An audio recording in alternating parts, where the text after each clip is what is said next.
సరే, అందరికీ కూడా మన ప్రభువును రక్షకుడైన యేసుక్రీస్తు పరిశుద్ధమైన నామములో మీ అందరికి కూడా నా వందనాలు తెలియపరుస్తున్నాను. అందరికి కూడా వందనాలండి. అలాగే ఈ దినము మన వాక్యాన్ని ధ్యానించబోతున్నాము. అందుకు ముందుగా చిన్న ప్రార్థన చేసుకొని దేవుని యొక్క సహాయం ద్వారా వాక్యాన్ని మనం ధ్యానించుకుందాం. దయచేసి అందరూ కూడా తలలో ఉంచినట్లయితే చిన్న ప్రార్థన చేసుకుందాం. వాళ్ళు మిక్కిలిగా ప్రేమించిన పరిశుద్ధుడైన యేసయ్య, నీకు వందనములు చెల్లిస్తున్నాను. ఈ యొక్క సమయంలో ప్రభా, నీ యొక్క వాక్యాన్ని ప్రభా మేము ధ్యానించబోచుండగా ప్రభా, మీరుగా ప్రభా మాకు బోధించమడుగుచున్నాను. ప్రభువుని మా యొక్క మంచి బోధకుడా, నీ యొక్క మాటలు ప్రభా మాకు వినిపింపచేయమడుగుచున్నాను. ప్రభా, నీకు స్తుతి స్తోత్రములు చెల్లిస్తున్నాను. అల్పుడును ప్రభా, ఎటువంటి యోగ్యత లేని వాడిని ప్రభా నన్ను నిలబెట్టుకున్నందుకు నీకు వందనములు చెల్లిస్తున్నాను. ప్రభా, నా జ్ఞానం అయితే వ్యర్థమే కానీ ప్రభా, నీ యొక్క జ్ఞానము ద్వారా ప్రభా నీ యొక్క వాక్యాన్ని మాకు అనుగ్రహింపచేయమడుగుచున్నాను. తండ్రి, వాక్యానికి వ్యతిరేకంగా పోరాడుతున్న ప్రతి ఒక్క దురాత్మ సమూహములను, దుష్టుని సమూహములను మీరు బంధించండి. ప్రభా, చేరి వచ్చిన ప్రతి ఒక్కరికి కూడా ప్రభా నీ యొక్క వాక్యం ద్వారా అందరినీ కూడా ఆదరించమని ప్రభుని యేసుక్రీస్తు పరిశుద్ధమైన నామంలో ప్రార్థించి వేడుకొనిచున్నాము తండ్రి. ఆమేన్, ఆమేన్.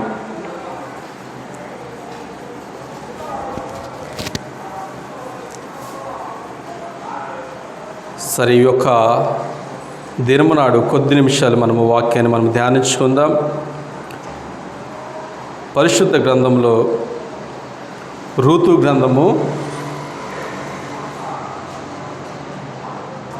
గ్రంథంలో ఉన్న నయోమి గురించి ఈరోజు మనము కొన్ని ఆధ్యాత్మికమైన పాఠాలు మనము నేర్చుకుందాం.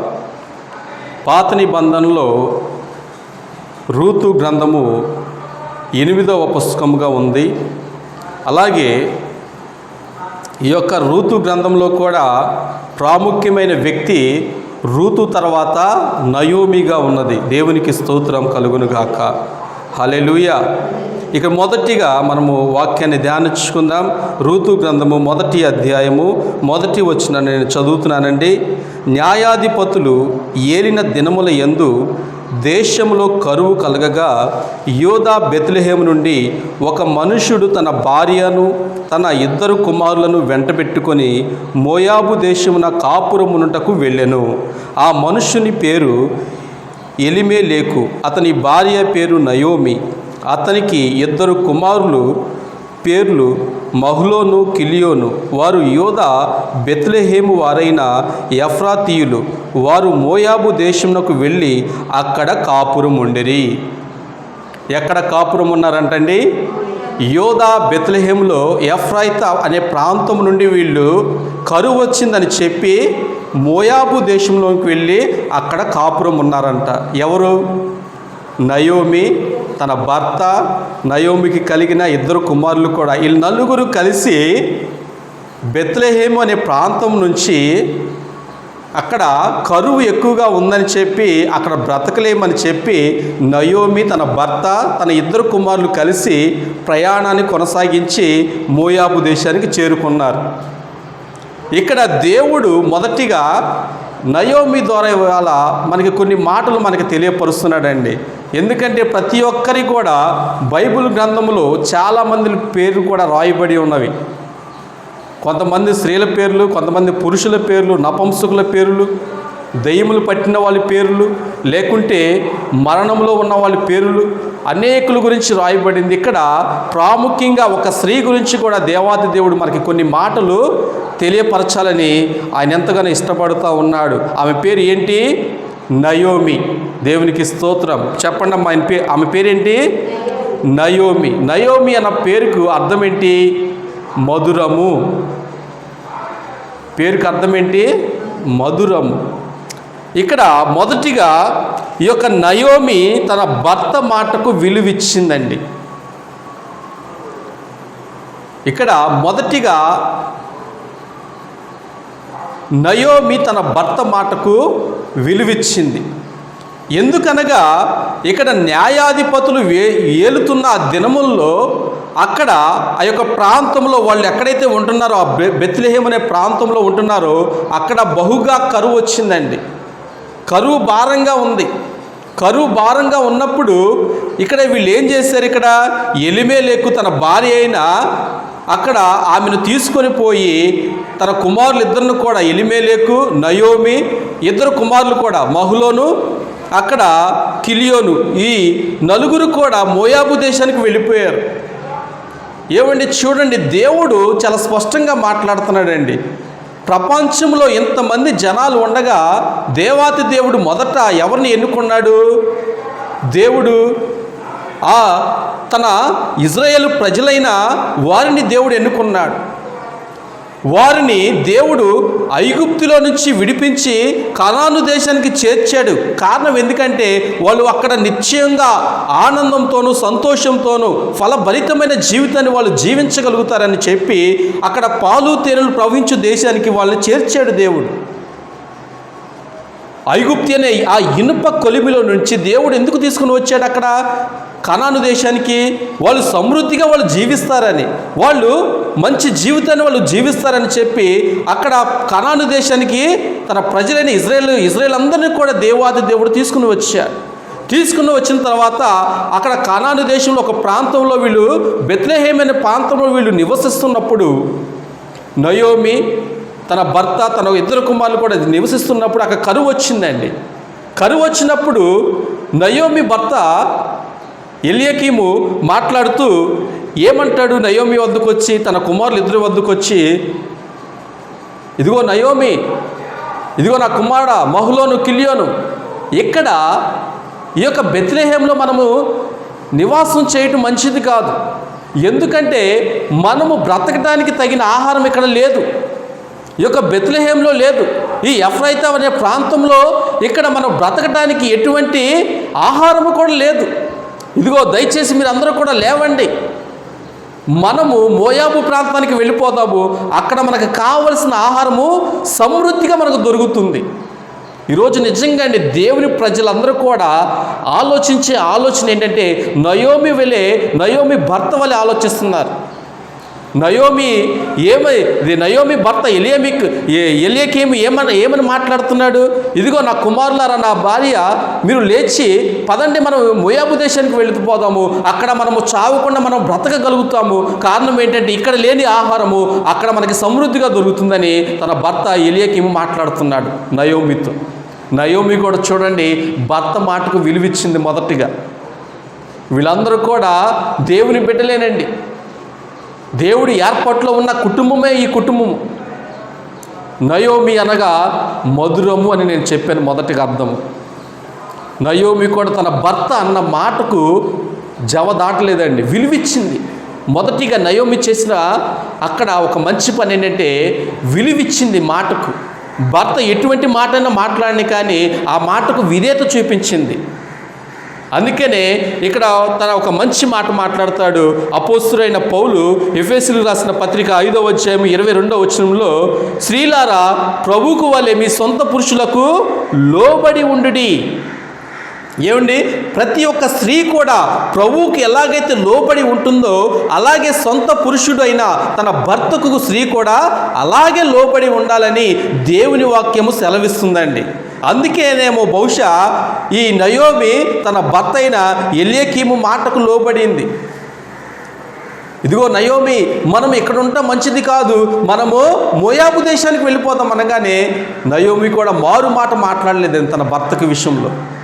అయ్యా, మీరు ఇక్కడ వద్దన్నారు, అక్కడికి వెళ్ళి మనం బ్రతుకుదాం అనుకున్నాం, అలాగే నీ యొక్క మాటకు నేను శిరసావహిస్తాను, అలాగే నీ యొక్క మాట నీ యొక్క మాట మీద నేను నమ్మిక ఉంచాను, అలాగే మనం వెళ్ళిపోదాము అని చెప్పి తన భర్తతోనూ తన ఇద్దరు కుమారులతోనూ ప్రయాణమై వెళ్ళిపోతున్నారండి. చూడండి, వీళ్ళు వెళ్ళిపోయే పరిస్థితి ఎట్లాగొచ్చిందంటే అక్కడ పరిస్థితులు కరువుగా వచ్చిందండి. నయోమి తన కుటుంబము ఒక కరువును ఎదుర్కోవటానికి వాళ్ళు ఎక్కడి నుంచి ఎక్కడికి వెళుతున్నారంటే దేవుని యొక్క సన్నిధి నుంచి, దేవుడు తనకిచ్చిన ఆ యొక్క స్వగ్రామమైన బెత్లెహేం నుంచి, ఆ యొక్క ఎఫ్రాతాలో నుంచి వాళ్ళు మోయాబు దేశానికి వాళ్ళు ప్రయాణం కట్టారు. నయోమి కూడా అప్పుడు బహుశా చెప్పుండాల్సింది, తన భర్తతో మాట్లాడాల్సింది, అయ్యా మనకి దేవాతి దేవుడు ఈ యొక్క బెత్లెహేముని మనకి అనుగ్రహించాడు, ఈ యొక్క ప్రాంతాన్ని మనము నివాసముగా మనము ఉండటానికి మనకు దేవుడే మనకు అనుగ్రహించాడు, బహుశా ఇక్కడ మనకి ఆహారం లేకపోయినప్పటికీ కూడా మనము ఏమాత్రం కూడా మనం చనిపోం. కారణం ఏంటంటే మన దేవుడు నమ్మదగిన దేవుడు. మనల్ని సృజించిన దేవుడు మనకి అన్నపానాలు లేకుండా మనకి చేయడు. చేస్తాడండి? చేయడు. బహుశా అన్నపానాలు లేకపోయినప్పటికీ కూడా మనము బలవంతులుగానే ఉంటామండి. అన్నపానాలు లేకపోయినప్పటికీ కూడా దేవుడు మనకి మంచి ఆత్మీయమైన ఆహారాన్ని దేవుడు అనుదినం మనకు అనుగ్రహిస్తాడు. అలాగే యోసేపు జీవితంలో కూడా అలాగే జరిగింది. తన అన్నలు కూడా యోసేపును అమ్మేసినప్పుడు ఐగుప్తులోనికి యోసేపు ప్రవేశించాడు. అక్కడ బానిసగా అక్కడ ఐగుప్తు దేశంలో ఉన్నప్పుడు అక్కడ కొన్నాళ్ళు కూడా ఐగుప్తు దేశంలో కూడా కరువు వచ్చినప్పుడు ఇక్కడ కనాను దేశంలో నివసిస్తున్న యాకోబు తన కుటుంబం అంతా కూడా కలిసి తన పిల్లలందరూ కూడా పిలిచాడు. ఆ 11 మందిని కూడా పిల్లలందరూ కూడా పిలిచారు. ఇదిగో నాన్న, మనకి ఇక్కడ యాకోబు తన కుమారులతో మాట్లాడుతున్నాడు. ఇక్కడ మన దేశంలో కనాను దేశంలో మనం నివసిస్తున్న దేశంలో కరువు వచ్చింది. మీరేం చేస్తారంటే ఐగుప్తు దేశంలో ధాన్యం ఉందంట. మనము చావకుండా మనం బ్రతుకున్నట్లుగా మీరు వెళ్ళి మీరు చేయవలసిన పని ఏంటంటే ఇదిగో రోకలు తీసుకోండి, ఇదిగో విలువైన ఈ యొక్క వస్తువులు తీసుకోండి, ఇవన్నీ కూడా అక్కడికి మీరు ఆ యొక్క రాజుకి ఇచ్చేసి అక్కడ మన కొరకు ధాన్యాన్ని మనకి కొనుక్కొని తీసుకుంటాను అని చెప్పి యాకోబు తన 11 మంది కుమారులతో మాట్లాడి పంపించాడండి. పంపించినప్పుడు తమ కుమారులు కూడా వెళ్ళి ఆ యొక్క ఐగుప్తులో ఆ ధాన్యాన్ని కొనుగోలు చేసి తమ తండ్రి వద్దకు తీసుకుని వచ్చారు. ఈ 11 మంది వెళ్ళిపోయి ఐగుప్తులో అక్కడ బస చేయలేదండి. అక్కడే స్థిరపడిపోలేదు. ఇక్కడ ఐగుప్తులో ఇక్కడ ధాన్యం ఉంది, ఇక్కడ సమృద్ధి ఉందని చెప్పి వాళ్ళు అక్కడ ఉండిపోలేదు. అక్కడ తండ్రి చెప్పినట్లుగానే ఐగుప్తుకి వెళ్ళారు. ఆ 10 మంది కుమారులు ఐగుప్తుకి వెళ్ళారు. ఆ 10 మంది కుమారులు ఐగుప్తుకి వెళ్ళిన తర్వాత ఆ ధాన్యాన్ని కొనుగోలు చేసుకొని మరలా తండ్రి వద్దకు ప్రయాణమై వచ్చారండి. దేవునికి స్తోత్రం కలుగును గాక. ఈరోజు చూడండి అండి, ఇక్కడ బెత్లెహేమ్ అనే ప్రాంతంలో నయోమికి కరువు వచ్చింది. నయోమికి తన కుటుంబానికి కరువు వచ్చింది. ఇక్కడ బహుశా ఆ యొక్క ప్రాంతంలో యొక్క కుటుంబం మాత్రమే లేదండి, అనేకులు కూడా మనలాగే ఇక్కడ అనేక కుటుంబాలు కలిగిన ప్రాంతం అది. కేవలము నయోమి, ఆ ఎల్యాకీము, అక్కడ వాళ్ళ కుమారులు ఇద్దరే మాత్రమే కాదు, ఆ కుటుంబం ఒకటే కాదండి ఉన్నది. అక్కడ వారితో పాటు అనేకమైన కుటుంబాలు ఉన్నాయి. కానీ ఏ కుటుంబము కూడా ఆ బెత్లెహేమును విడిచిపెట్టి వెళ్ళిపోలేదండి. దేవునికి స్తోత్రం కలుగును గాక. ఏమండి, వాళ్ళకి ఒక్కరికే కాదండి కరువు వచ్చింది. నయోమి కుటుంబానికి మాత్రమే కరువు రాలేదు. అక్కడ అందరికీ కరువు వచ్చింది. కానీ ఈ నయోమి కుటుంబానికి మాత్రం ఈ యొక్క ఆలోచన వచ్చింది, ఇదిగో మనం ఈ యొక్క బెత్లెహేముని విడిచిపెట్టాలి. కారణం ఎందుకంటే మనము బ్రతకాలి, మనం చనిపోకూడదు. ఆహారం లేకపోతే మనం చనిపోతాం. అయ్యో ఆ యొక్క పానీయం లేకపోతే మనం చనిపోతామని చెప్పి వీళ్ళు ఎక్కడికి ప్రయాణం కట్టారంటే మోయాబు దేశానికి ప్రయాణం కట్టారు. దేవునికి స్తోత్రం. నయోమి కూడా తన భర్త మాటకు కూడా విలువిచ్చిందండి. మొదటిగా నయోమి చేసిన పని ఏంటంటే తన భర్త మాటకు విలువిచ్చింది. అందుకని ఒక మాట ఉంటుంది సామెతల గ్రంథంలో 14వ అధ్యాయము 1వ వచనంలో, జ్ఞానవంతురాలు తన ఇల్లును కట్టుకుంటుంది, మూఢురాలు తన చేతులతో తన ఇంటిని ఓడబెరుక్కుంటుందని అక్కడ సామెతల గ్రంథంలో ఒక మంచి మాట ఉంటుందండి. ఇక్కడ ఎందుకనే జ్ఞానవంతురాలుగా ఆమె ప్రవర్తించలేకపోయిందండి. ఏమండి, నయోమి జ్ఞానవంతురాలుగా ప్రవర్తించలేకపోయింది. ఒక్కొక్కసారి భర్త మంచి నిర్ణయాన్ని తీసుకోవచ్చు, ఒక్కొక్కసారి భార్య మంచి నిర్ణయాన్ని తీసుకోవచ్చు, మంచిదే. కాకుంటే కొన్ని సందర్భాల్లో వాళ్ళు నిర్ణయాలు, భార్య కావచ్చు భర్త కావచ్చు, వాళ్ళు నిర్ణయాల్లో తప్పు నిర్ణయాలు తీసుకున్నప్పుడు భార్య కానీ లేకుంటే భర్త కానీ వాళ్ళు చెప్పాలి, అయ్యా మీరు తీసుకున్న నిర్ణయం మంచిది కాదు ఇది. ఎందుకంటే మన దేవుడు శక్తిమంతుడు, మన దేవుడు బలవంతుడు. మనము ఎక్కడైతే మనం ఉంటున్నామో, ఎక్కడైతే మనం నివాసం చేస్తున్నామో అక్కడ కరువు లేకుండా దేవుడు చేయగలుగుతాడని చెప్పి నయోమి తన భర్తతో మాట్లాడాల్సింది. మొదటిగా ఆమె అజ్ఞానంగా ప్రవర్తించిందండి.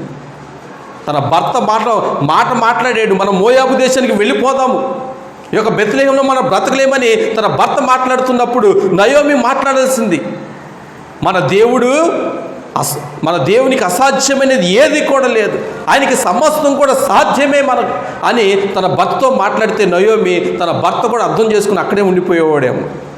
కానీ నయోమి మాట్లాడలేదండి. కొన్ని సందర్భాల్లో మనం మాట్లాడాలండి.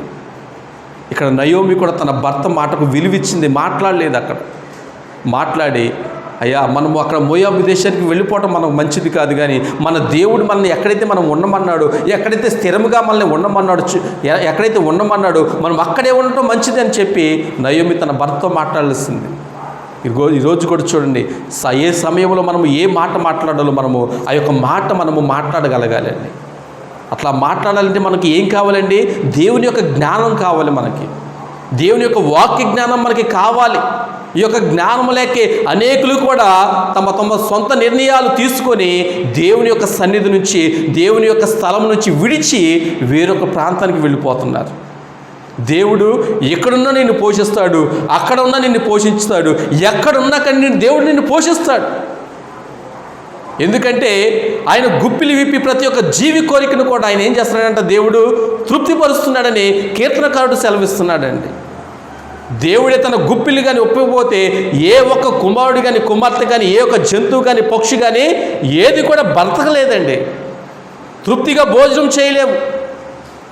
అందుకని ఇక్కడ నయోమి తన భర్త మాటకు విలువిచ్చింది, తన భర్తతో మాట్లాడలేదు. బహుశా ఇక్కడ దేవుడు అదే మాట్లాడుతున్నాడు. నయోమి తన భర్త అయిన ఎలియాకీముతో మాట్లాడాల్సింది. మాట్లాడి ఆ యొక్క బెత్లెహేంలోనే మనం ఉండిపోదాం. కరువు వచ్చినా, ఉపద్రవం వచ్చినా, బాధ వచ్చినా, హింస వచ్చినా, ఇబ్బందులు వచ్చినా కానీ మనం ఈ యొక్క ప్రాంతంలో మనం ఉండటమే సురక్షితము, మనకు మంచిది, మనకు మేలు అని చెప్పి తన భర్తతో మాట్లాడిస్తే మంచిదేమో. కానీ ఆ రోజు సందర్భంలో మాట్లాడలేకపోయింది. అయ్యా పదండి మనం మోయాబు దేశానికి వెళ్ళిపోదామని చెప్పి ఎలియాకీము, నయోమి, ఇద్దరు కుమారులు కూడా, మహ్లోను, కిల్యోను, ఈ నలుగురు కూడా కలిసి ఎక్కడికి వెళ్ళిపోయారంటే మోయాబు దేశానికి వెళ్ళిపోయారు. ఇక్కడ ఇంకొక రెండో మాటగా ఏంటంటే దేవాది దేవుడు మోయాబీయులను శపించాడండి. మోయాబీయులు వాళ్ళు దేవునికి హేయులుగా ఉన్నారండి. మోయాబీయులు దేవునికి అసహ్యులుగా ఉన్నారు. కారణం ఏంటంటే మోయాబీ జాతి అంతా కూడా ఒక అక్రమమైన సంతానం నుంచి వచ్చింది. లోతు నుంచి ఆ యొక్క జాతి అనేది వచ్చింది. లోతు నుంచి రెండు జాతులు వచ్చినాయండి. ఒక జాతి ఏంటి? మోయాబీయులు. రెండవ జాతి అమ్మోనీయులు. ఈ రెండు జాతులు కూడా దేవునికి అసహ్యమైన వాళ్ళేనండి. ఎవరండి? అసహ్యమైన వాళ్ళే. ఈ రెండు జాతులు కూడా అక్రమ సంబంధమును బట్టి ఈ రెండు జాతులు కూడా వచ్చినాయి. మొదటి వాడేమో మోయాబు అయ్యాడు, మోయాబీలకు మూల పురుషుడు అయ్యాడు. రెండో వాడేమో బెన్నెమ్మి, వాడు అమ్మోనీయులకు మూల పురుషుడిగా అయ్యాడు. అంటే వారి ద్వారా ఆ యొక్క జాతులు అనేది ఉద్భవించాయి. ఇక్కడ మొదటిగా మోయాబు దేశానికి ఎందుకు వెళ్ళకూడదని మనము అనుకున్నట్లయితే దేవుడు తన వాక్యం ద్వారా మనకు తెలియపరుస్తున్నాడు. ఇర్మియా గ్రంథము 48వ అధ్యాయము 26వ వచనాన్ని మనం చదువుకుందాము. మోయాబు యెహోవాకు విరోధముగా తను గొప్ప చేసుకొనెను. ఏమండి, మోయాబు దేశాన్ని ఎందుకు వెళ్ళకూడదని మనము సందేహించగలిగితే ఇక్కడ దేవుడు మనకి ఆ సందేహాన్ని తీరుస్తున్నాడండి. మోయాబు అంట యెహోవాకు విరోధంగా తానే గొప్ప చేసుకొనెను. అందుకనే మోయాబు వెళ్ళకూడదు. ఎవరు? దేవుని బిడ్డలు ఎవరు కూడా ఆ యొక్క యోధా ప్రాంతాన్ని విడిచిపెట్టి, ఆ యొక్క బెత్లెహేంను విడిచిపెట్టి, ఆ యొక్క ఎఫ్రాతాను విడిచిపెట్టి ఈ యొక్క నయోమి ఎక్కడికి వెళ్ళకూడదు? మోయాబు దేశానికి వెళ్ళకూడదు. కారణం ఏంటంటే ఇక్కడ మోయాబు యెహోవాకు విరోధంగా తానే గొప్ప చేసుకున్నాడండి. ఏమంటే దేవునికి మించి ఎవరైనా తను గొప్ప చేసుకున్నవాడు ఎవడైనా కూడా దేవుడికి అసహ్యుడే. దేవుని తర్వాత నేను దేవుని అంతటి వాడిని అనుకున్నాడు లూసిఫర్. వాడిని ఏం చేశాడు దేవుడు? ఆ యొక్క పరలోకంలో నుంచి, ఆ యొక్క సుందరమైన ఆ యొక్క ప్రాంతం నుంచి దేవాది దేవుడు వాడిని త్రోసివేసేసాడు. కారణం ఏంటంటే వాడు దేవుని కంటే తన సింహాసనాన్ని ఇంకను కూడా హెచ్చుగా చేసుకుందాం అనుకున్నాడు. యేసయ్య స్థానాన్ని వాడు కోరుకున్నాడండి. ఇక్కడ మోయాబీడు కూడా అంతే. ఆ మోయాబీడు యెహోవాకు విరోధముగా, చూడండి, దేవునికి విరోధంగా తను గొప్ప చేసుకున్నవాడు ఈ యొక్క మోయాబీడు. దేవుని యొక్క ఉద్దేశాన్ని, దేవుని యొక్క చిత్తాన్ని, దేవుని యొక్క వాక్యాన్ని, దేవుని యొక్క విలువలని ఏది కూడా తను పట్టించుకోలేదు. దేవుడైతే నాకేంటి, సృష్టికర్త అయితే నాకేంటి అని చెప్పి ఏది కూడా పట్టించుకోకుండా తాను గర్వించి తాను దేవుని కంటే హెచ్చించుకున్నవాడు ఈ యొక్క మోయాబీడు. అందుకనే దేవుడు మాట్లాడుతున్నాడు, నువ్వు ఉంటున్న ఆ యొక్క బెత్లెహేమును విడిచిపెట్టి నయోమి ఆ మోయాబీ ప్రాంతానికి వెళ్ళటం నాకు ఇష్టం లేదు. ఎందుకంటే ఆ యొక్క మోయాబీలో ఒక అన్ని జనులు, వాళ్ళు అక్రమ సంబంధం ద్వారా పుట్టిన వాళ్ళు నేను నిన్ను కోరుకున్నాను, నేను నీ దేవుణ్ణి అయి ఉన్నాను, నిన్ను పోషించువాడై ఉన్నాను, నిన్ను స్వస్థపరచువాడినై ఉన్నాను, నన్ను విడిచిపెట్టి, నా యొక్క సన్నిధిని విడిచిపెట్టి నువ్వు ఆ యొక్క మోయాబీ ప్రాంతానికి వెళ్ళటం నాకు ఇష్టం లేదు అని దేవుడు మాట్లాడుతున్నాడు.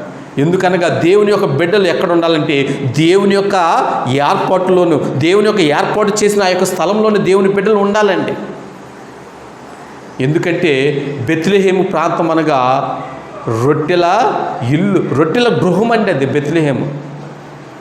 ఆ యొక్క ప్రాంతంలో కరువు వచ్చిందని చెప్పి నయోమి ఎక్కడికి ప్రయాణం కట్టిందంటే మోయాబు దేశానికి ప్రయాణం కట్టింది ఇక్కడ. కానీ దేవుడు మాట్లాడుతున్నాడు, వాళ్ళు చాలా డేంజర్, వాళ్ళు నన్నే వాళ్ళు లెక్క చేయట్లేదు, వాళ్ళు నాకంటే కూడా వాళ్ళు తాను హెచ్చించుకుంటున్నారు. ఈ యొక్క మోయాబీలు యెహోవాకు విరోధంగా ఉన్నారండి. విరోధంగా ఉండి ప్రతి ఒక్కరిని కూడా దేవుడు లేడు, ఎవరు లేడు అని చెప్పి వాళ్ళే హెచ్చించుకుంటున్నారు దేవుని కంటే ఎక్కువగా. చూడండి, యెహోవాను విడిచి వేరొక దేవుని అనుసరించి వాళ్ళకి శ్రమలు విస్తరిస్తాయి అంట. ఎప్పుడు కూడా మన దేవుని మనం విడిచిపెట్టామనుకోండి, మనకి ఏమొస్తాయి అంట, ఎక్కువ శ్రమలు వస్తాయి. ఇక్కడ నయోమి కూడా అదే కోరుకుంటుంది.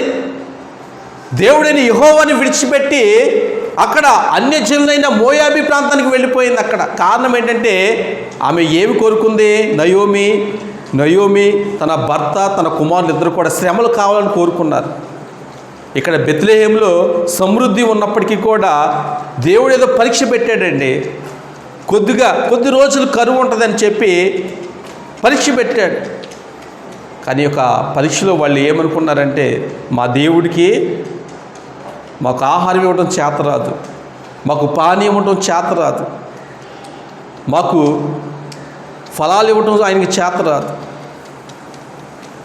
మా కడుపు నింపలేడు ఆయన అని చెప్పి దేవునికి వాళ్ళు వ్యతిరేకంగా వాళ్ళు లేచి బెత్లెహేముని విడిచిపెట్టి మోయాబు ప్రాంతానికి వెళ్ళిపోయారు. కారణం ఏంటంటే అక్కడ ఎందుకు కరువు వచ్చిందంటే న్యాయాధిపతులు ఏడుతున్న కాలంలో ఇజ్రాయేలు ప్రజలందరూ కూడా చేసిన తప్పిదం ఏంటంటే వాళ్ళు దేవుడైన యెహోవాని విడిచిపెట్టి అన్యజనులు ఏదైతే విగ్రహారాధన చేస్తున్నారో, ఏదైతే విగ్రహారాధనకు సంబంధించిన కార్యక్రమాలు చేస్తున్నారో, ఈ యొక్క దేవుని ప్రజలైన ఇజ్రాయేలు ప్రజలు కూడా అయ్యే కార్యక్రమాలు చేస్తున్నారు.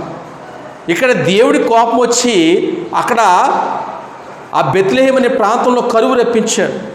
కరువు రప్పించడం చాలు, దేవుని విడిచిపెట్టి అసలు దేవుడు ఎందుకు ఇక్కడ కరువు రప్పించాడు గల కారణం ఏంటని వాళ్ళు ఆలోచించుకొని వాళ్ళు నిర్ణయం తీసుకుంటే మంచిదై ఉండేది. కానీ ఎటువంటి ఆలోచన లేకుండా మోయాబు ప్రాంతానికి వీళ్ళు అడుగు పెట్టారండి. ఇక్కడ అందుకని దేవుడు మాట్లాడుతున్నాడు, ఆ మోయాబుని మీరు నమ్ముకోవద్దు, వాడు నన్నే పక్కన పెట్టిన వాడాడు, నాకు వ్యతిరేకంగా, నాకు విరుద్ధంగా వాడు తాను హెచ్చించుకొనిచున్నాడండి. ఏమండి, దేవుని కంటే ఎక్కువగా మనము హెచ్చించుకునేటి వాళ్ళం కాదండి మనము. అందుకని ఒక భక్తుడు అంటాడు, ఆయన హెచ్చవలసి ఉన్నది, నేను తగ్గవలసి ఉన్నది. వాక్యం కూడా అదే మాట్లాడుతుంది.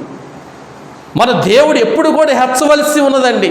ఆయన దినదినము కూడా ఆ యొక్క నామము హెచ్చవలసే ఉన్నది.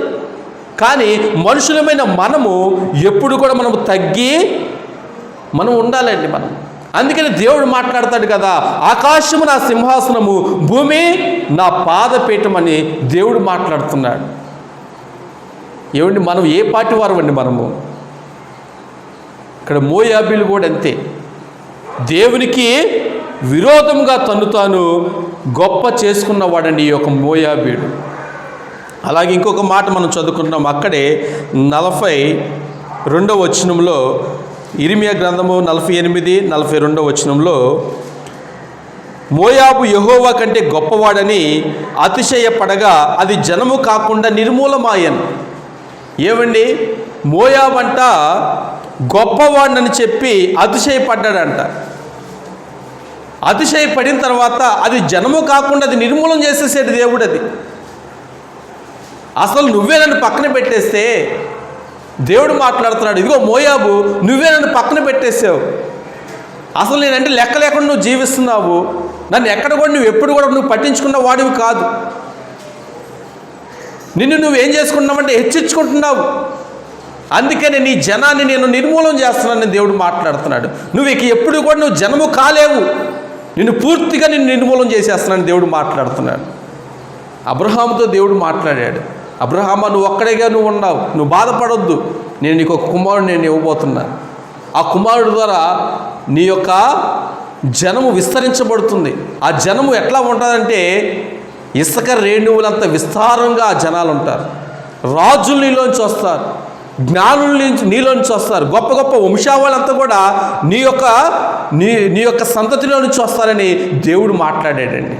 అటువంటి దేవుడు మోయాబుతో మాట్లాడుతున్నాడు, ఇదిగో మోయాబు నాకంటే నువ్వు హెచ్చుగా నువ్వు ఉన్నావు కాబట్టి నువ్వు జనము కాకుండా నిన్ను పూర్తిగా నేను నిర్మూలన చేసేస్తానని దేవుడు మాట్లాడుతున్నాడు. హల్లెలూయా. ఏమండి, ఒక్కసారి మనము దేవునికి వ్యతిరేకంగా ఎవరు ఏ జనాంగం వెళ్ళినప్పటికీ కూడా అది జనము కాకుండా దేవుడు దాన్ని పూర్తిగా నిర్మూలన చేసేస్తాడు. నిర్మూలం అంటే ఏంటి? పూర్తిగా ఇక వాళ్ళ పేరు అనేది ఇక ఎక్కడ కూడా ఉండదండి. ఇక ఆ జాతి అనేది ఇక ఎక్కడ కూడా ఏ ప్రపంచంలో ఏ మూలన కూడా వాళ్ళు అనేది ఇక పూర్తిగా ఉండరు. ఇక దేవుడే దాన్ని నిర్మూలన చేసేస్తానంటున్నాడండి. అందుకనే దేవుడు మాట్లాడతాడు, నేను ఉన్నది లేనట్టు లేనిది ఉన్నట్టు చేయగల సమర్థునని దేవుడు మాట్లాడుతున్నాడు. అందుకనే ఇదిగో మోయాబు నిన్ను పూర్తిగా నేను నిర్మూలన చేయబోతున్నానని దేవుడు మాట్లాడుతున్నాడు. అటువంటి దేశానికి ఎవరు వెళ్ళారంట? నయోమి వెళ్ళింది. అటువంటి దేశానికి నయోమి కుటుంబం వెళ్ళిందండి.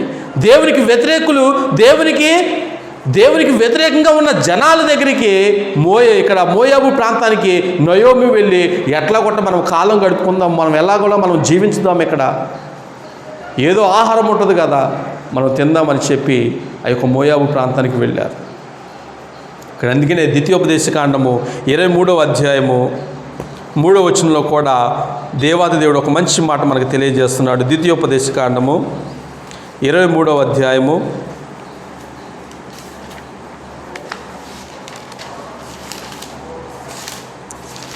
3వ వచనము,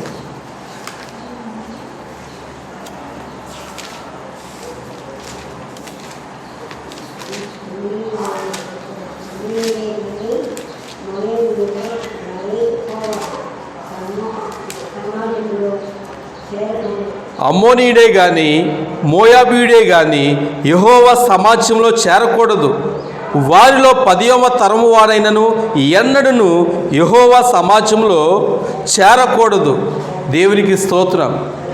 అమ్మోనీయుడే కానీ మోయాబీయుడే కానీ ఎవడు కూడా 10వ తరం వరకు కూడా యెహోవా సమాజంలో చేరకూడదని దేవుడు ఖండితంగా ఆజ్ఞాపించాడండి.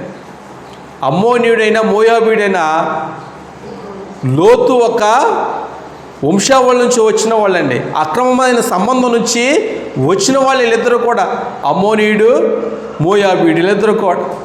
దేవుడు మాట్లాడుతున్నాడు, ఇదిగో నా ప్రజలారా మీరు బీ కేర్ఫుల్గా ఉండండి. మీరు ఎవడైనా కానీ ఈ యొక్క సమాజంలో అమ్మోనీయుడే కానీ మోయాబీయుడే కానీ ఎవడు ఉండటానికి అవకాశం లేదు.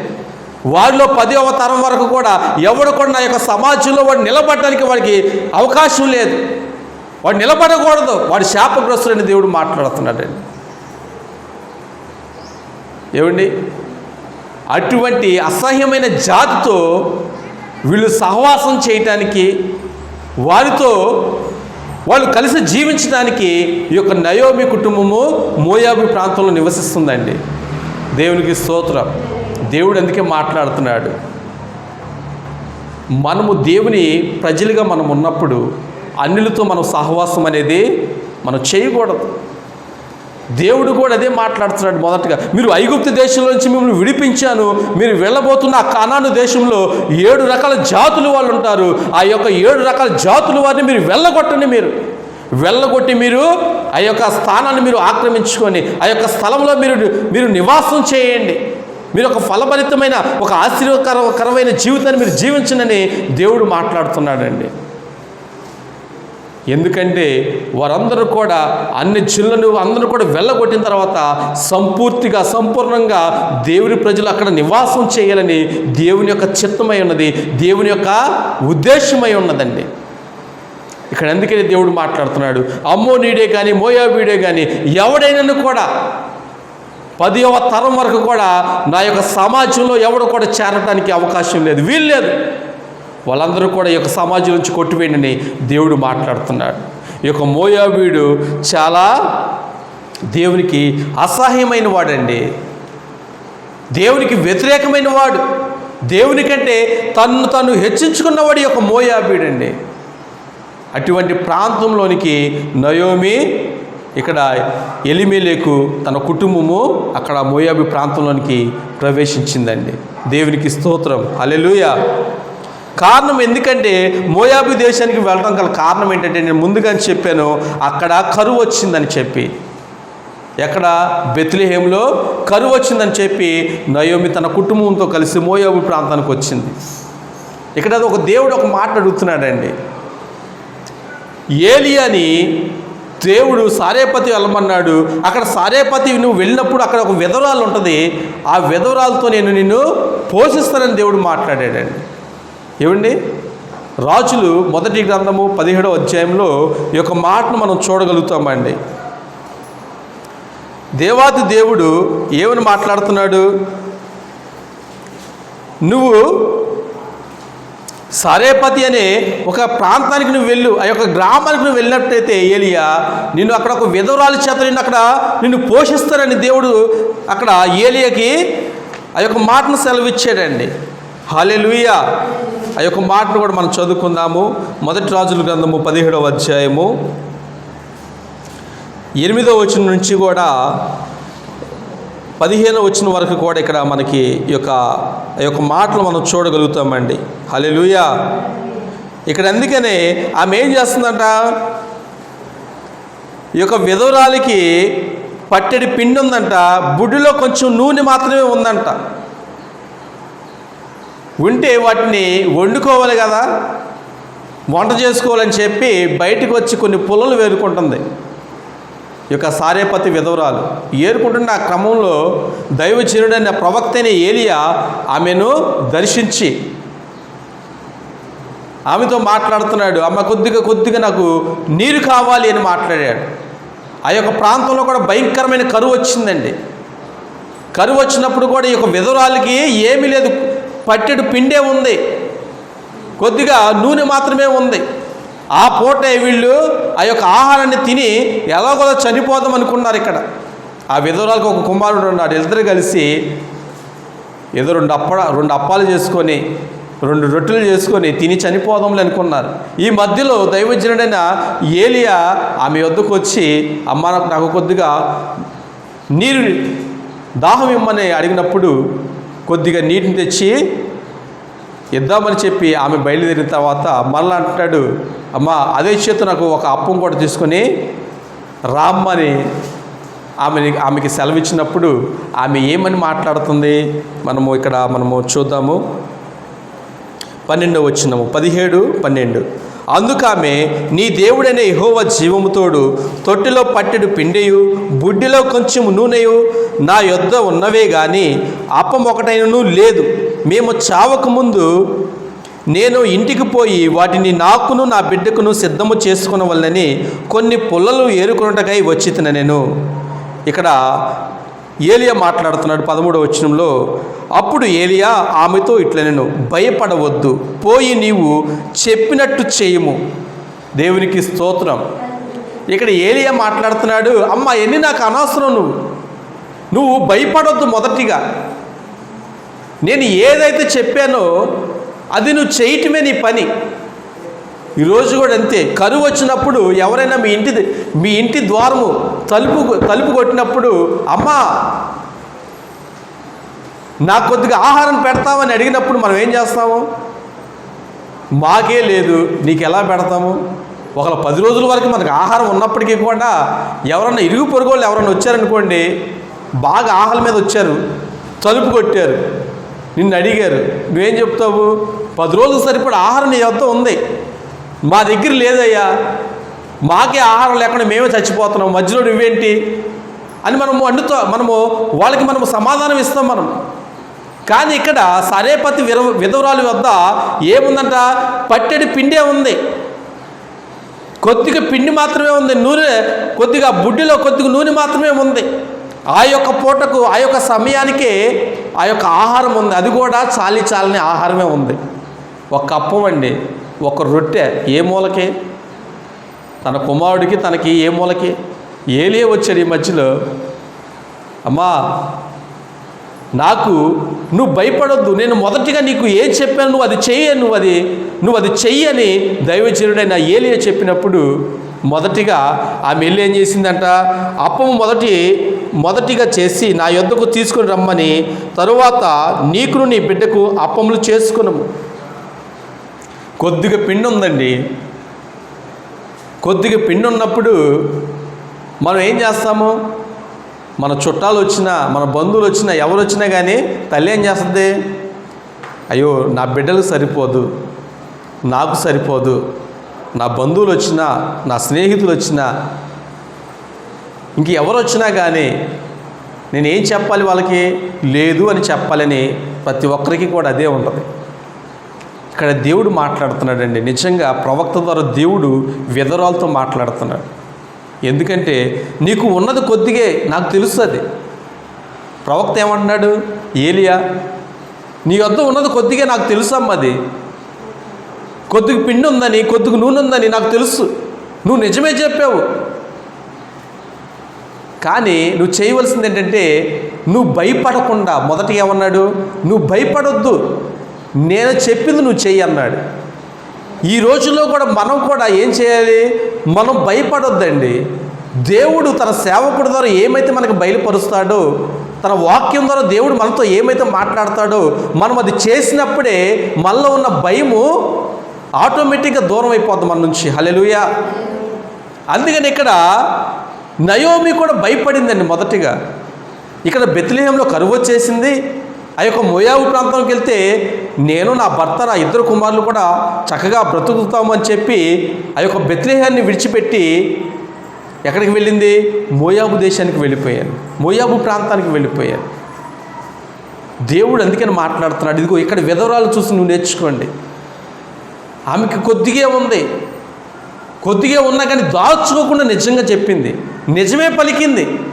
ఈ రోజుల్లో మనం ప్రాణం పోతున్నా కానీ, మనం భయంకరమైన పరిస్థితుల్లో ఉన్నప్పటికీ కూడా దేవుడు మనకి సెలవిచ్చే ఒక మాట ఏంటని చెప్పనండి, మనము అబద్ధం ఆడకూడదు. ఒక విశ్వాసుల పట్ల అయినా కానీ మనం అబద్ధం ఆడకూడదు. వాళ్ళు మన సహాయానికి కోరి వచ్చారనుకోండి, అమ్మ ఒక 10 రూపాయలు ఇవ్వండి అంటే, నా దగ్గర 10 ఉంది, అవసరమైతే నువ్వు 2 రూపాయలు తీసుకో, లేకుంటే ఒక 3 రూపాయలు తీసుకో అని మనము జవాబు ఇవ్వాలి. ఎందుకంటే మన పొరుగు వారిని మనం ప్రేమించగలిగితే మనం నిజంగా మన దేవుడిని మనం ప్రేమించేవారం అవుతాం. హల్లెలూయా. ఇక్కడ చూడండి, దేవుడే చెప్పాడు, ఇదిగో ఏలియా నువ్వు ఆ యొక్క ప్రాంతాన్ని విడిచిపెట్టి, ఆ యొక్క కెరీతు అనే నది ప్రాంతాన్ని విడిచిపెట్టి, ఇదిగో నువ్వు ఒక సారేపతి యొక్క విధవరాలి వద్దకు నువ్వు వెళ్ళు, నిన్ను పోషించదనని ఏలియాకి దేవుడే చెప్పాడు. ఎవరు చెప్పారండి? మీరేం చెప్పారు ఏలియాకి? లేదు. నేనేం చెప్పానా? లేదు. దేవుడు ఏలియాతో మాట్లాడాడు. ఏలియా చేయాల్సిందేంటి? ప్రభువా ఆ విధవరాలు నన్ను ఎట్లా పోషిస్తుంది? అసలే కరువు దినాలు వచ్చినాయి, ధనవంతులే ఎవరు కూడా నాకు పట్టిన ఆహారం పెట్టలేరు, లేకుంటే నా అనుకున్న వాళ్ళు ఎవరు నాకు పట్టిన ఆహారం పెట్టలేరు. అందులో నువ్వు ఒక విధవరాలు వద్దకు వెళ్ళి ఆమె నన్ను పోషిస్తుందని మీరు ఎట్లయితే మీరు చెబుతున్నారు? చూడండి, ఇక్కడ ఏలియా కూడా మంచి విశ్వాసం కలిగిన ప్రవక్తగా ఉన్నాడండి. దేవుడు చెప్పాడు, దేవుడు చెప్పినట్లు అదే చేశాడండి. హల్లెలూయా. ఈరోజు చూడండి, దేవుడు మనల్ని కొన్ని సందర్భాల్లో ఉపవాసం ఉండమంటాడు. ఏముండమంటాడు? ఉపవాసం ఉండాలి. అన్నీ ఉన్నాయి, కానీ నువ్వేం చేయాలి? ఉపవాసం ఉండాలి. ఉపవాసం దేనికి? నువ్వు ప్రార్థించడానికి, నువ్వు దేవుడికి నువ్వు మొరపెట్టడానికి. చూడండి, అన్ని సమృద్ధిగా ఉన్నప్పుడు మనం ఉపవాసం మనం ఉండాలండి. మనం నేర్చుకోవాలి. ఇక్కడ సారేపతి విధవరాలు కూడా ఏమీ లేనప్పుడు పట్టెడు కొద్దిగా ఆహారం ఉన్నప్పుడు అవి తిని చనిపోదాం అనుకుంది. కొన్ని సందర్భాల్లో మనకి ఎట్లా ఉంటుందంటే, మన ఆత్మీయమైన ఆహారం కంటే, అంటే ఆత్మ సంబంధమైన ఆహారము వాక్యమై ఉన్నది, శరీర సంబంధమైన ఆహారము ఈ లోకంలో ఉన్న ఆహారం అయిపోయింది. మంచిదే, కానీ ఒక్కొక్కసారి మనం ఏం చేయాలంటే, మనం పస్తులు మనం ఉండి మన దేవుడికి మనం మొరపెట్టాలి. 3 పూటలు మనం తింటున్నామే, ఈ 3 పూటలు ఒక రోజు మనం మానేసి మనం ఏం చేయాలి? మన దేవుని మనం మహిమపరచాలి. ప్రభువా, నేను ఇన్ని సంవత్సరాలు బట్టి నేను 3 పూటలు నేను ఆహారం తినగలుగుతున్నాను. ఇదిగో నీ యొక్క సన్నిధికి నేను వచ్చానయ్యా. నాకేమీ లేదని కాదు, నాకు ఆహారాన్ని సమృద్ధిగా ఇచ్చావు, నాకు నీటిని సమృద్ధిగా ఇచ్చావు, అన్నీ నాకు సమృద్ధిగా ఇచ్చావు. అయినా కానీ నేను పస్తుని నేను నీకు మొరపెడుతున్నాను. దయచేసి నా యొక్క మొరకు నువ్వు జవాబు దయచే. ఒక్కొక్కసారి అండి మన పిల్లలకు కూడా మనము ఏం చేస్తాం, ఈ రోజుల్లో ఉన్నప్పుడు వాళ్ళకి ఆకలి బాధ అనేది లేకుండా మనం పెంచుతాం. ఏ బాధ అండి? ఆకలి బాధ అనేది లేకుండా వాళ్ళకి పెంచుతాం మనం. కారణం ఏంటి? ఆ బాధ మనం అనుభవించాం. మనం ఏదో ఒక సందర్భాల్లో ఏదో ఒక రోజున మనము ఆకలి బాధను మనం అనుభవించాం. ఉన్నా లేకపోయినా కానీ ఒక్కోసారి పస్తులు కూడా ఉండాల్సి వచ్చింది. కొన్ని సందర్భాల్లో మనము ఆకలి బాధను కూడా మనము అనుభవించినట్లయితే మన పిల్లలు కూడా ఆ అనుభవాన్ని మనం నేర్పించగలిగితే వాళ్ళు కూడా అది ఆ బాధ తెలుస్తుంది. అందుకనే సామెతల గ్రంథంలో ఒక మంచి మాట ఉంటుందండి. కడుపు నిండిన వాడంట తేనె పట్టునైనను కూడా త్రొక్కివేస్తాడు. కారణం ఏంటి? వాడి కడుపు నిండిపోయింది. వాడి కడుపులో ఇక ఎటువంటి మంచి పదార్థాలు ఉన్నప్పటికీ కూడా, మంచి పానీయాలు ఉన్నప్పటికీ కూడా తాగలేడు. ఇక కారణం ఏంటి? లోపలంతా కూడా కడుపు అంతా కూడా నిండిపోయింది. ఇక మంచి శ్రేష్టమైన బిర్యానీ, లేకుంటే మంచి పానీయాలు, జ్యూసులు కానీ, మిల్క్ షేకులు కానీ, లేకుంటే మంచి ఫ్రూట్ సాలెడ్ కానీ తీసుకొచ్చి నువ్వు తిను నాయన అంటే వాడు తింటాడా? తినలేడు. కారణం ఏంటి? వాడు కడుపు నిండిపోయింది. వాడు కడుపు నిండిపోయిన తర్వాత చేసే పని ఏంటంటే తేనె పొట్టునైనను కూడా వాడు త్రొక్కివేస్తాడు. దేవుడు మాట్లాడుతున్నాడు. మనకి ఎంత కావాలో దేవుడు ఆహారం దేవుడు అంత మనకు అనుగ్రహిస్తాడండి. దేవుడు నిన్ను పుట్టించిన దేనికి? ఈ లోకానికి నిన్ను పంపించిన దేనికి? నువ్వు ఆకలితో అలమటించినట్లయితే దేవుడు చూసి సంతోషించే దేవుడు కాదండి. కొన్ని సందర్భాల్లో దేవుడు నువ్వు కలిగి ఉన్నావు కాబట్టి దేవుడు కూడా నీకు పరీక్ష పెడతాడు. ఇక్కడ సారేపతి విధవరాలు కూడా కళ్ళ కపటం లేని వ్యక్తిగా ఉందండి. మొదటిగా నీకు ఏమున్నా లేకపోయినప్పటికీ కూడా నీలో ఏముండాలంట? ఆ విధవరాలు వెలే నీలో కళ్ళ కపటం లేని మనసు మొదటగా నీలో ఉండాలి. నిర్మలమైన మనస్సు నీలో ఉండాలండి. ఎవరైనా వచ్చి నీతో మాట్లాడినప్పుడు నువ్వు నిజమే పలికేగలిగే అటువంటి మనసు నీకు ఉండాలి.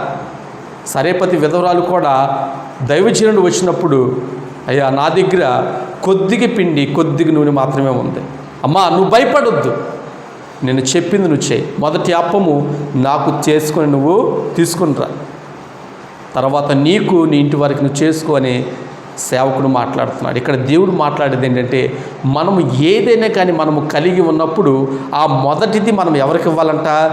దేవుడికి ఇవ్వాలండి. మనం ఎప్పుడు ఆశ్రయించబడతామంటే, మనకు కలిగిన వాటిలో మనం ఎప్పుడైతే మనము మొదటిగా దేవుడికి మనం ఇస్తామో, ఇచ్చిన తర్వాత మనం ఏమవుతామంటప్పుడు ఆశ్రయించబడతాం. ఇక్కడ ఈ యొక్క సారేపతి విధవరాలు కూడా మొదటి అప్పము సేవకుడికి ఇచ్చింది. సేవకుడికి ఇవ్వటం అంటే దేవుడికి ఇవ్వటమే అది. తర్వాత ఆమె వెళ్ళి ఆమె పిండి తొట్టి చూసినప్పుడు ఎంతైతే తీసిందో అలాగే ఉండిపోయింది. మళ్ళా అక్కడ పిండి అంతా కూడా ఊరిపోతుంది. ఇంకా నూనె అంతా కూడా మళ్ళా ఎంతైతే నూనె తీస్తుందో మళ్ళీ అంత నూనె ఉంటుంది. కారణం ఏంటంటే విధవరాలు కల్లా కాపటం లేనిగా వ్యక్తిగా ఉంది.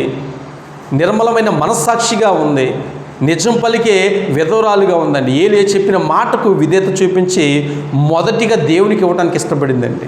ఈరోజు కూడా నేనైనా నువ్వైనా కానీ మనం మొదటిగా మనం ఏం చేయాలంట, దేవునికి మనం ఇవ్వటానికి మనం నేర్చుకోవాలండి. అప్పుడు మన జీవితంలో ఏమి రాదు, కరువు రాదు. ఇక్కడ కరువు వచ్చిందనే కదండి బెత్లెహేం అనే ప్రాంతాన్ని విడిచి నయోమి ఎక్కడికి వెళ్ళింది, మోయాబు ప్రాంతానికి వెళ్ళింది, అన్ని జనుల వద్దకు వెళ్ళిపోయింది. దేవుడు అదే మాట్లాడుతున్నాడు. ప్రియ బిడ్డలారా, దేవుని భక్తులారా, మీరందరూ కూడా తెలుసుకోవాల్సిన విషయం ఏంటంటే, ఎప్పుడు కూడా మన దేవుడు అన్యాయస్తుడు కాదండి. ఆయన ఎప్పుడు కూడా నీ మీద ప్రత్యేకమైన దృష్టి పెట్టాడు.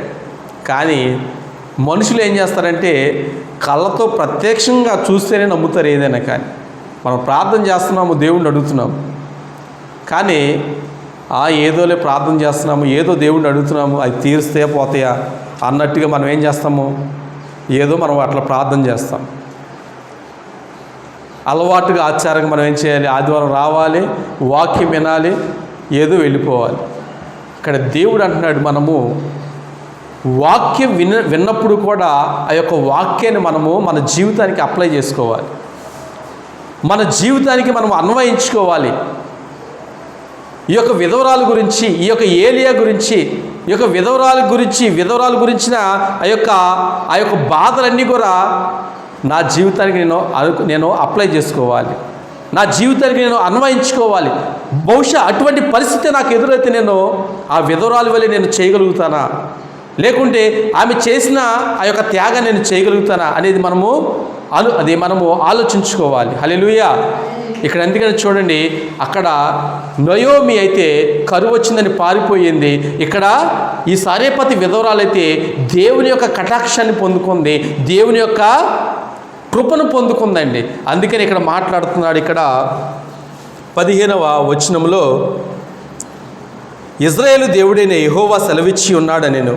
అంతటా ఆమె వెళ్ళి ఏలియా చెప్పిన మాట చొప్పున చేయగా అతడును ఆమెయు ఆమె ఇంటి వారు అనేక దినములు భోజనము చేయుచు వచ్చిరి. ఏమండి, కొద్దిగా పిండి కొద్దిగా నూనె ఉందండి, అయినప్పటికీ కూడా దేవుడు దాన్ని ఆస్వాదించాడు. ఏలియా తిన్నాడు, ఆ విధవరాలు తిన్నది, ఆమె కుమారుడు తిన్నాడు. అనేక దినములు కూడా వాళ్ళంట ఏంటంట తినుచూ వచ్చారంట. దేవునికి స్తోత్రం. అసలు దేవుడు చేసే కార్యాలు ఎంత గొప్పవి చూడండి అండి. అనేక దినాలు తింటూనే వచ్చారండి. చూడండి ఎంత దేవుడు ఆశీర్వాదాన్ని ఇచ్చాడు. దేవుడు తినే విషయంలో కూడా దేవుడికి మనము ఏంటంటే మనం మొదటిగా దేవుడికి మనం ఇవ్వగలిగితే ఏదైనా కానీ అప్పుడు మనం ఏం చేస్తామంటే మనం ఆశీర్వదించబడతాం, మనము దీవించబడతాం. అందుకని యేసుక్రీస్తు వారు 5 రొట్టెలు 2 చిన్న చేపలు ఎత్తి పట్టుకొని దాన్ని ఆశీర్వదించి విరిచి అక్కడున్న జనసమూహముకు, జనసాంద్రత అందరికీ కూడా పంచిపెట్టండి అని శిష్యులకు ఆజ్ఞాపించినప్పుడు అవన్నీ కూడా చిన్న చిన్నవే, 5 రొట్టెలు కావచ్చు, 2 చిన్న చేపలు కావచ్చు. దేవాతి దేవుడు దాన్ని ఆశీర్వదించి అక్కడున్న ప్రజలందరికీ కూడా పంచిపెట్టినప్పుడు ఎవరికి కూడా ఏది కూడా తక్కువ కాలేదండి. దేవునికి స్తోత్రం. హల్లెలూయా. ఈరోజు కూడా నయోమితో అదే దేవుడు మాట్లాడుతున్నాడు, మనతో కూడా అదే దేవుడు మనతో మాట్లాడుతున్నాడు. ఇదిగో నయోమి వలె నన్ను విడిచి, నా యొక్క సన్నిధి విడిచి మీరు అన్ని జనుల వద్దకు మీరు వెళ్ళిపోకూడదు, వారితో మీరు సాంగత్యం మీరు చేయకూడదు. వాళ్ళు నాకు వ్యతిరేకంగా ఉన్నారు, వాళ్ళు నాకంటే మోయాబీలు నాకంటే ఎలా ఉంటున్నారంటే తను వాళ్ళు హెచ్చించుకుంటున్నారు. అటువంటి వారితో మీరు సహవాసం చేయొద్దు, అటువంటి వారిని మీరు ఎప్పుడు కూడా మీరు ఆశ్రయించొద్దని దేవుడు మాట్లాడుతున్నాడు. హల్లెలూయా. దేవునికి స్తోత్రం కలుగును గాక. అలాగే మనము ఏం చేయాలంట, దేవుడు మనకిచ్చిన ఆ యొక్క పరిస్థితులను మనం జ్ఞాపకం తెచ్చుకొని ఆ పరిస్థితుల్లో మనం ఏం చేయాలి, మనము దేవుని మహిమపరిచేటి వారిగా మనం ఉండాలి. అలాగే ఇంకొక మాట మనము చదువుదాం. మనము మత్తయి సువార్తలో, మత్తయి సువార్త 6వ అధ్యాయము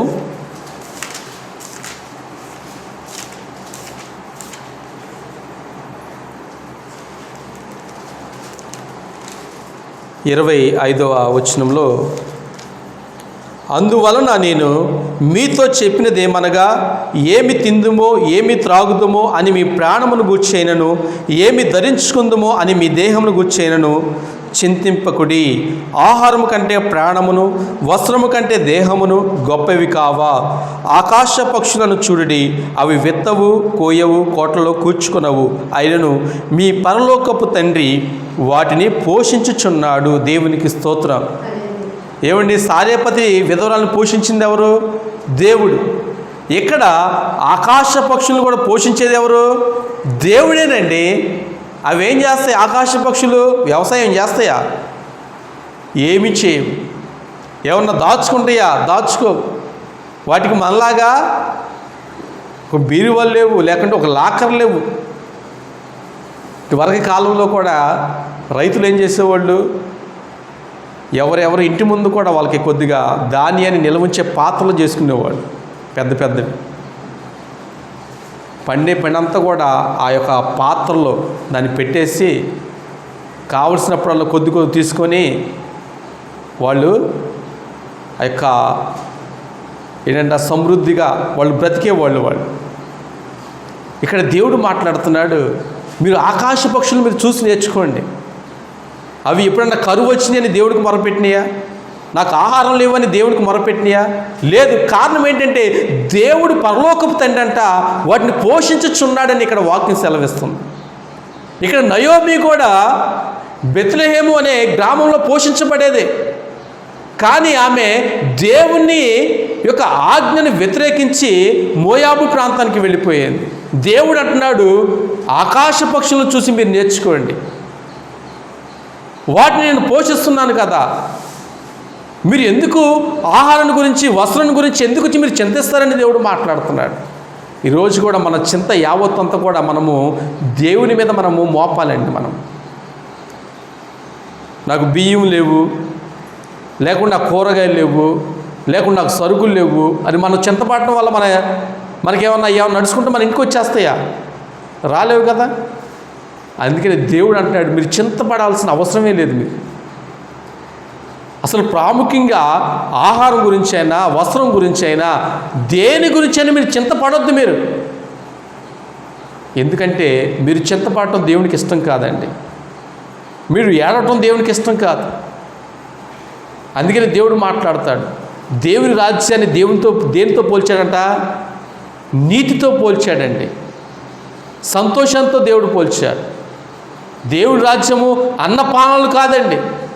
అక్కడ నీతియు సమాధానము దేవుని యందు సంతోషమై ఉన్నది. అక్కడ మనం ఎప్పుడు కూడా మనము ఎలా ఉండాలంటే దేవుడిచ్చిన మనము ఆ యొక్క సమృద్ధి మనం బ్రతకాలి. మనం అది లేదని ఇది లేదని మనము చింత పడకూడదు. అదే దేవుడు మనకు నేర్పిస్తున్నాడు. నయోమి కూడా బహుశా నాకు అది లేదు ఇది లేదని చెప్పి మోయాబు ప్రాంతానికి అడుగుపెట్టిందండి. మోయాబు ప్రాంతం అడుగుపెట్టినప్పటికి తర్వాత ఆమెకు మరొక మాట తమ చెవిని పడింది.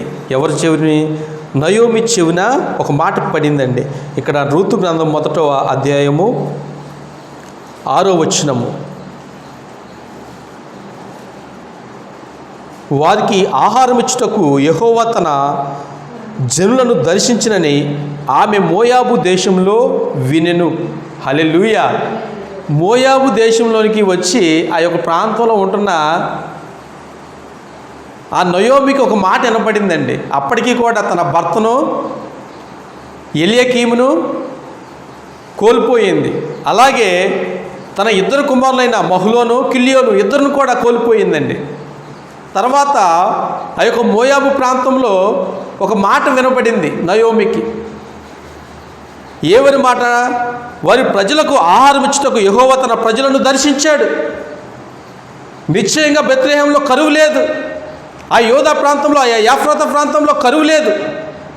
నిశ్చయముగా దేవుడు తన ప్రజలను ఆదుకున్నాడు. అక్కడ కరువు లేకుండా సమృద్ధి ఇచ్చాడు దేవుడు అని చెప్పి ఆ యొక్క మాట ఆ నయోమికి వినబడిందండి. దేవునికి స్తోత్రం.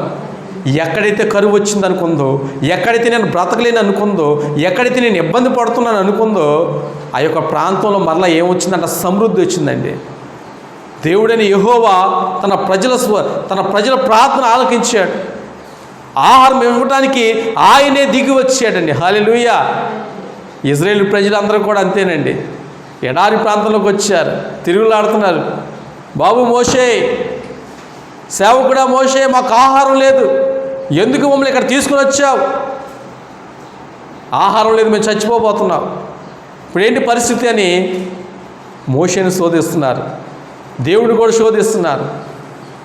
దేవుడు వాళ్ళకి మన్నాను కురిపించాడండి. మన్నాను కురిపించి వాళ్ళకి సమృద్ధినిచ్చాడు. ఏమిచ్చాడండి? సమృద్ధినిచ్చాడు. మాకు మాంసం తినాలనిపిస్తుందయ్యా మోషే, మరి ఏంటి పరిస్థితి అని అడిగినప్పుడు మోషే దేవుడికి మొరపెట్టినప్పుడు దేవుడు పూరేళ్ళను పంపించాడండి. మాంసము పేకల దాకా తినేసి ఆ పళ్ళ సందులో కూడా విరిగిపోయి భయంకరంగా తినేసిన తర్వాత దేవుడికి వాళ్ళందరూ కూడా చూసినప్పుడు అసహ్యం కలిగిందండి. దేవుడికి కలిగి వారిలో ప్రతి ఒక్కరిని కూడా, అటువంటి అసహ్యమైన వాళ్ళందరూ కూడా దేవుడు మెత్తేసాడు. కారణం ఏమైపోయింది? అందరూ కూడా చచ్చిపోయారు. అట్లాగ అసహ్యంగా తినేసి డొల్లాడే ప్రతి ఒక్కరిని కూడా దేవుడు ఏం చేశాడు? మెత్తేసాడు, వాళ్ళని చంపేసాడు. వాళ్ళు దేవుడు ఇచ్చినప్పుడు ఆహారాన్ని మనము సమృద్ధిగా తినాలి, కానీ పేకల దాకా తినేసి వాళ్ళు ఏం చేస్తున్నారు? మాంసం దొరికిందని చెప్పి బాగా తినేసి పళ్ళలో కూడా ఎక్కుపోయిందంట, నోట్లో కూడా కొంత ఆహారం ఉండిపోయిందంట. ఇక మాకు దొరకదేమో అని చెప్పి తిని వాళ్ళు అలాగ ఉండిపోయారు. తిన్న తర్వాత ఏమైపోతారు? వాళ్ళు బద్ధకంతో పడిపోతారు. అటువంటి బద్ధకస్తులందరినీ కూడా, అటువంటి తిండిపోతులందరూ కూడా దేవుడు నిర్మూలన చేసేసాడండి. హల్లెలూయా.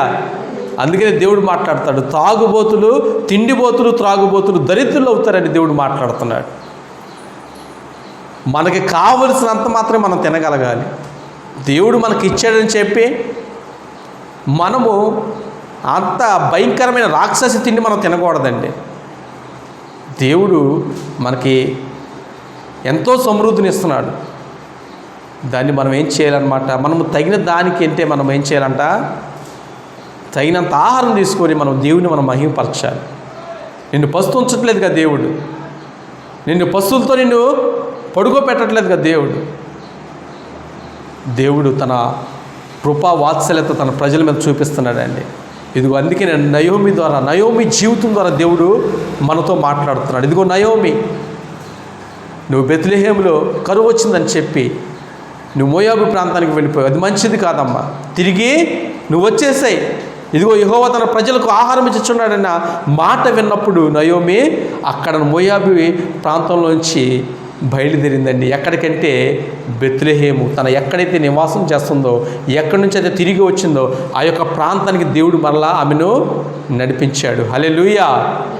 అందుకని మొదటిగా నయోమి చేసిన పని ఏంటంటే, నయోమి తన భర్త మాట వింది. తన భర్త మాట విని ఆమె భర్త, ఇద్దరు కుమారులు కూడా మోయాబు ప్రాంతానికి వెళ్ళిపోయారు. అలాగే రెండో మాటగా ఏంటంటే, కరువు వచ్చిందని చెప్పి ఆమె ఎక్కడ ఉండటానికి ఇష్టపడిందంట? మోయాబు ప్రాంతంలో ఉండటానికి ఇష్టపడింది. అలాగే ఆమె తన భర్తతో మాట్లాడలేదండి. మనం మోయాబు ప్రాంతానికి వెళ్ళిపోదాం అన్నప్పుడు తన భర్తతో మాట్లాడలేకపోయింది. కారణం ఏంటంటే ఆమె అజ్ఞానంగా ఆమె ఆలోచనలో పడిపోయింది. జ్ఞానవంతురాలు తన ఇల్లును కట్టును అన్న మాటను ఆమె మర్చిందండి. తన జ్ఞానాన్ని వ్యర్థం చేసుకుంది. తన భర్తకు ఆ యొక్క మాటకు విధేయత చూపించి పదాన్ని వెళ్ళిపోతాం, నిజమే ఇక్కడ మనము పోషించబడలేము, మనం ఇక్కడ బ్రతకలేమని చెప్పి ఆ యొక్క మోయాబు ప్రాంతానికి అడుగుపెట్టింది. అందుకని దేవుడు మాట్లాడుతున్నాడు, మోయాబు ప్రాంతానికి మనం వెళ్ళకూడదు. దేవుని యొక్క నివాస స్థలాన్ని మనం విడిచిపెట్టి, దేవుని యొక్క సన్నిధిని మనం విడిచిపెట్టి మనము అన్య జనుల యొద్దకు మనము నడిపించబడకూడదు. ఎందుకంటే మనము ఎక్కడ ఉన్నప్పటికీ కూడా దేవుడు సారేపతి విధవరాలను పోషించినట్లుగా, ఆకాశ పక్షులను పోషించినట్లుగా దేవుడు మనల్ని పోషించడానికి ఆయన సమర్థుడై ఉన్నాడు. మనకు తగిన ఆహారం ఇవ్వడానికి ఆయన శక్తిమంతుడై ఉన్నాడు, బలవంతుడై ఉన్నాడండి దేవుడు. అందుకని మాట్లాడుతున్నాడు, నయోమిని మరలా కూడా ఆ యొక్క బెత్లెహేము అనే ప్రాంతానికి తీసుకుని వచ్చాడు. వెళ్ళే సమయంలో ఎలాగే వెళ్ళిందంటే నలుగురుగా వెళ్ళారు. ఆ కుటుంబంలో నలుగురు ఉన్నారు. ఎలియాకీము, నయోమి, తన ఇద్దరు కుమారులు నలుగురిగా వెళ్ళి చివరిగా తన భర్తను పోగొట్టుకుంది. మోయాబు దేశంలో తన ఇద్దరు కుమారులు కూడా పోగొట్టుకుంది. చివరికి ఒంటరిగా మిగిలిపోయి ఇబ్బంది పడుతూ ఉన్నప్పుడు ఒక మంచి వార్త ఆమె చెవిని పడింది.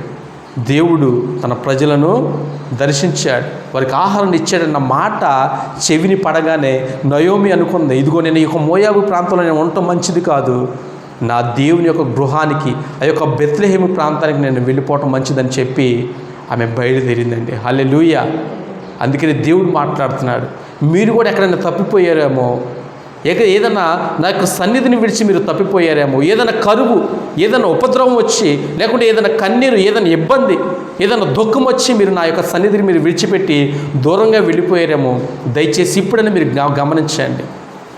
నేను మీకు సమృద్ధిని ఇవ్వగలుగుతాను, మీ యొక్క దుఃఖాన్ని నేను తీర్చగలుగుతాను, ఆ యొక్క కన్నిటిని నేను పూర్తిగా తొలగిస్తాను, మీకు ఆనందాన్ని, మీకు సంతోషాన్ని నేను ఇస్తానని దేవుడు మాట్లాడుతున్నాడు. అందుకనే తిరిగి ఎక్కడికైతే నువ్వు వెళ్ళిపోయావో, ఏ సమస్యలు అయితే నువ్వు పట్టపడ్డావో, ఏ ఇబ్బందులు అయితే నువ్వు చెక్కబడి ఉన్నావో, ఆ యొక్క ప్రాంతం నుంచి, ఆ యొక్క సమస్య నుంచి నువ్వు తిరిగి దేవుని యొక్క సన్నిధికి రావాలని దేవుడు నీతో మాట్లాడుతున్నాడు. మనం ఆయన మాటను మనం అంగీకరించి ఆయనతో ఆయన యొద్దకు మనం చేర్చబడినట్లయితే మనము ఎల్లప్పుడూ కూడా మనం సంతోషంగా మనము జీవించగలుగుతాము. హల్లెలూయా.